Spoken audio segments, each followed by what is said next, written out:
நம்ம டெரஸ் கார்டனில் பறிச்சுட்டு வந்த பிரண்டையை இப்போ துவையல் பண்ண போகிறோம். இப்போ கடாயில் பிரண்டை போட்டு நிறைய எண்ணெய் விடணும்.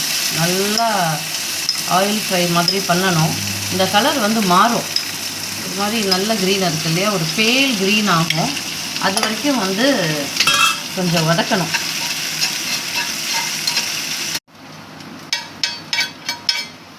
இந்த மாதிரி பேல் க்ரீன் ஆகணும். இது வந்தோடனே இதை வடித்து ஒரு பிளேட்டில் எடுத்து வச்சுக்கோங்க. இதே எண்ணெயும் இதே கடாயும் நம்ம யூஸ் பண்ணி மற்ற சாமானெல்லாம் வறுக்கலாம்.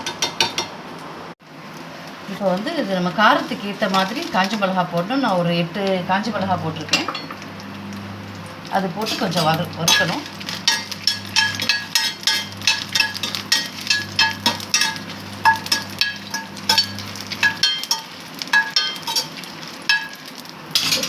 வறுத்துட்டு கடலைப்பருப்பு கொஞ்சமாக போடுங்க.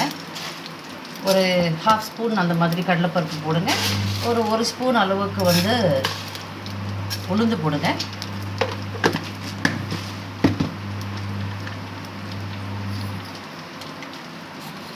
ஒரு 4-5 பெப்பர் போட்டுக்கலாம்.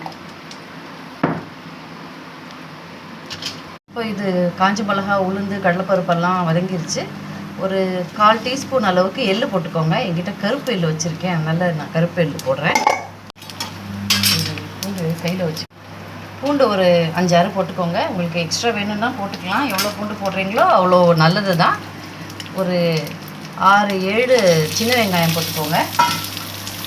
வெங்காயம் வதக்கின உடனே கொஞ்சம் ஒரு சின்ன தக்காளி அளவுக்கு ஒன்று போட்டுக்கோங்க.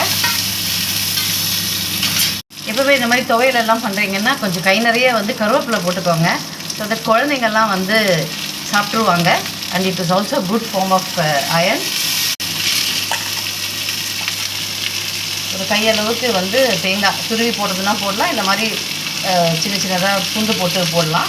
இதெல்லாம் நல்லா வதங்கின உடனே ஆற வச்சு அரைச்சிடணும். அவ்வளோதான். வறுத்த சாமானெல்லாம் எடுத்து மிக்சியில் போட்டு கொஞ்சோண்டு புளி போட்டு பெருங்காயத்தை போட்டு தேவையான அளவு உப்பு போட்டு அரைச்சி சாப்பிட வேண்டியது தான். டேஸ்டியான பிரண்டை துவையல் ரெடி ஆகிடுச்சு. அதை சாதத்தோடு மிக்ஸ் பண்ணி இந்த சேப்பங்கிழங்கு கறியோடு சாப்பிட்டா பிரமாதமாக இருக்கும்.